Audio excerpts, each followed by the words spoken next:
그리스도의 이름으로 기도드립니다. 아멘. 자, 우리 부활주일입니다.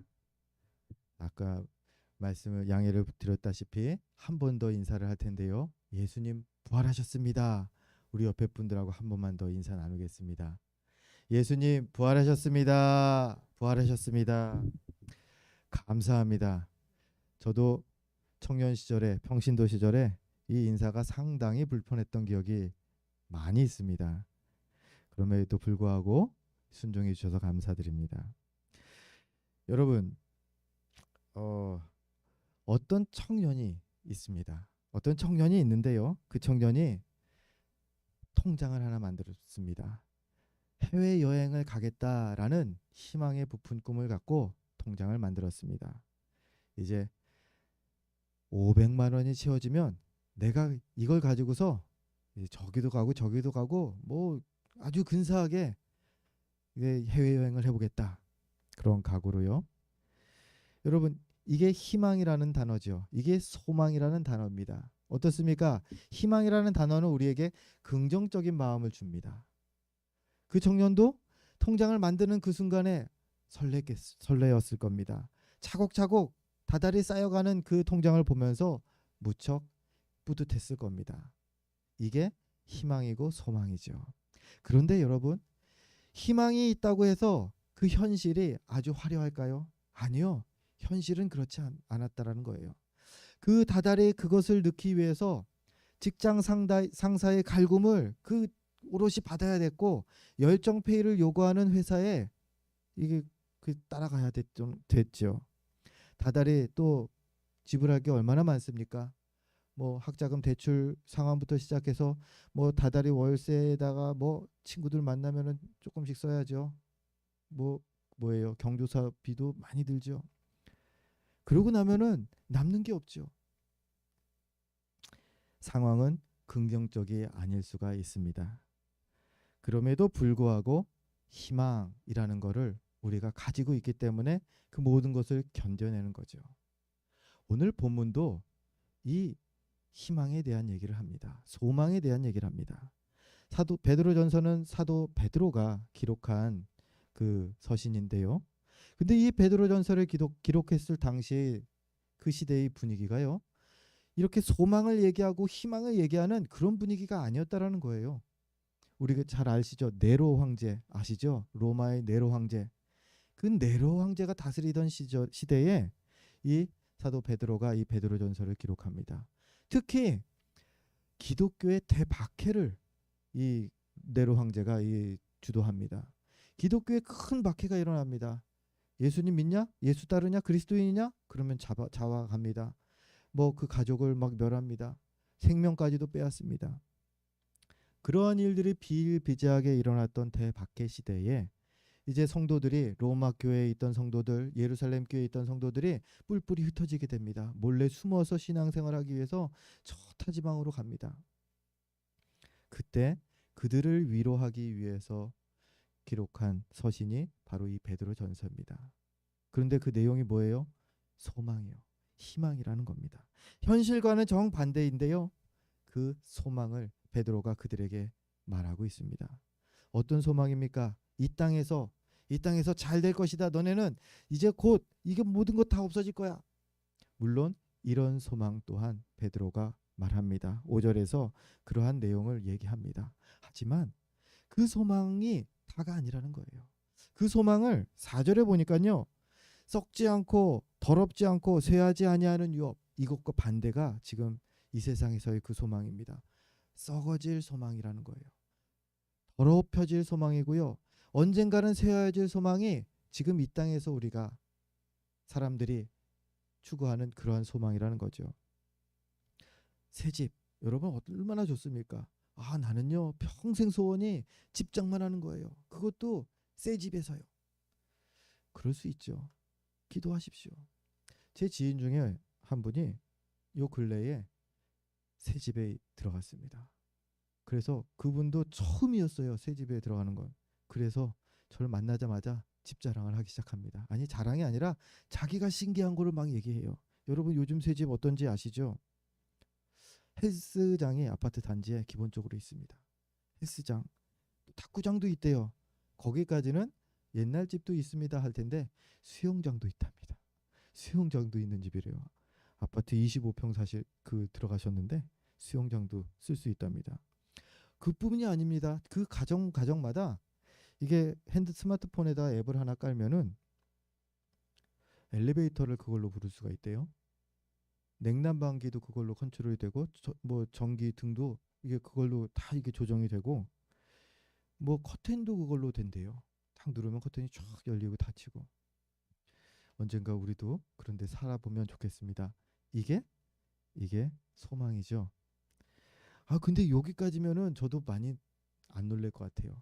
제일 제가 혹했던 게 그 기능 중에서 거기서 고기를 구워 먹을 수 있답니다. 실내에서. 고기 구워 먹으면 안 되잖아요. 이게 벽에 베고 막 하루 종일 냄새 나고.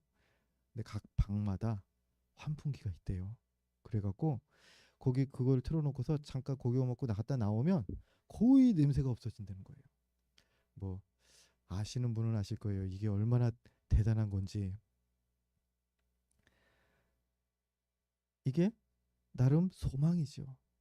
그런데 여러분 어떻습니까? 새 집 이렇게 막 뿌듯해하지만 10년 아니 20년 정도는 지나야 되겠죠. 20년 정도 지나서 이 기능들을 얘기하면서 야 예전에 이 집이 이랬어. 그때는 별 감흥이 없을 것 같아요.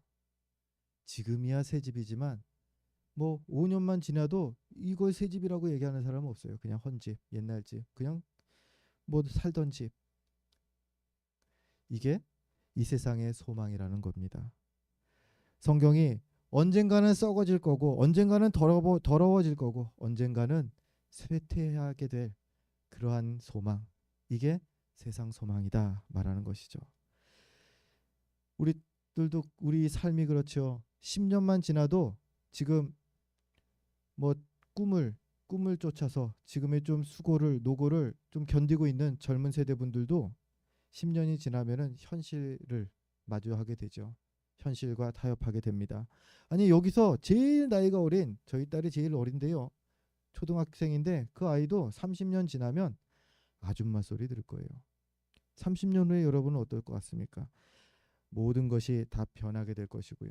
아무리 여러분 욕심을 그 삶에 대해 욕심을 내도 100년 아니 요즘은 의학이 발달했으니까 200년 동안 살 자신 있으신 분 계십니까? 200년 후를 위해서 연금을 들어둘 생각이신 분 계십니까? 그런 사람은 없죠. 이 땅에서 언젠가는 끝날 거라는 것을 모두가 다 안다라는 겁니다. 그래서 성경은 그것을 언젠가는 사라질 소망이다 말하고요.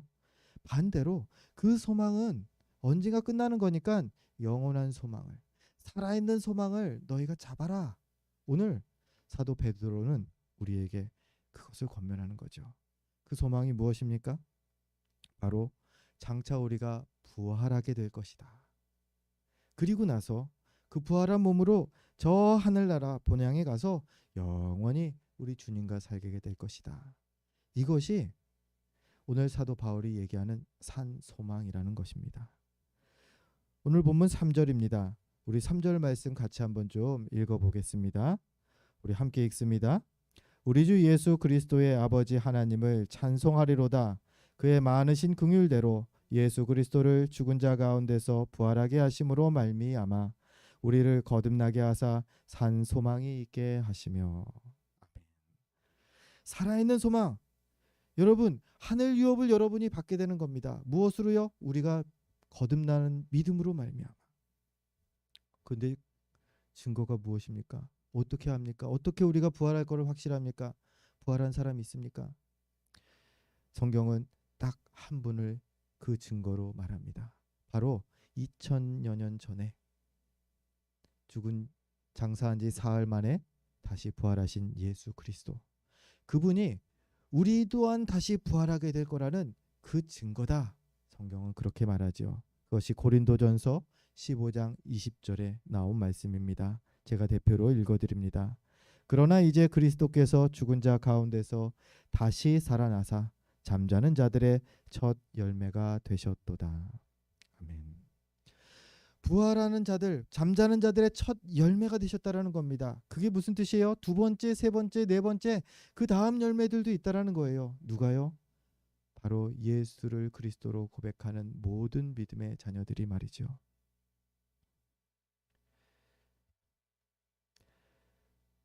그 믿음을 고백하는 성도들이 부활의 날을, 주님이 다시 오시는 그 날을 기다리면서 우리 무엇을 해야 될까요? 그러면 한 가지 우리 7절이 우리에게 권면하는 내용이 있습니다.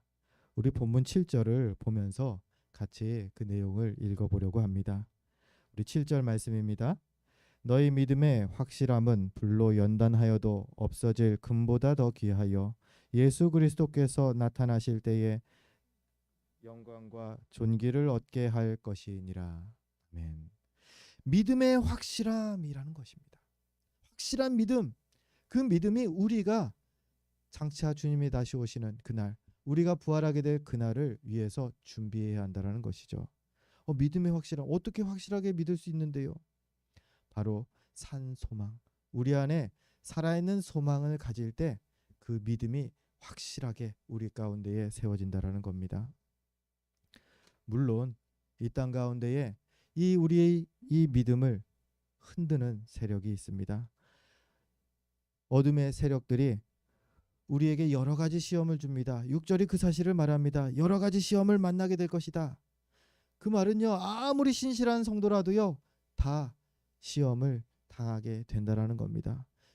근심하게 된다라는 겁니다. 여러분, 하나님을 믿는데 근심이 있으십니까? 세상에서의 어려움, 아픔, 그것 때문에 힘들어하고 계십니까?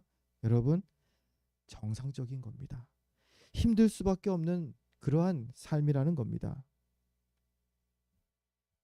하지만 우리 주님께서 결국에는 승리케 하신다라는 겁니다. 그리고 우리가 믿음의 확실함을 그 모든 과정을 통해서 갖게 될 것이라는 거죠. 어떻게요? 우리 안에 산 소망을 가질 때 말이죠. 오늘은 이제 또 연주회가 있기 때문에 말씀을 이제 정리하려고 합니다. 벌써요. 예수님께서 여러분 부활하셨습니다. 이게 무슨 뜻이냐면요, 우리도 그렇게 부활할 것이다 라는 분명한 증거라는 겁니다. 그리고 장차요, 우리가 부활한 몸으로 하늘 본향에, 우리 그 고향에 가서 주님과 영원히 살게 될 것입니다. 이 산 소망 안에서 날마다 더 견고한 믿음으로 자라가는 저와 여러분, 우리 모두가 되시기를 주의 이름으로 축원드립니다. 기도하겠습니다. 지금도 살아서 역사하시는 아버지 하나님,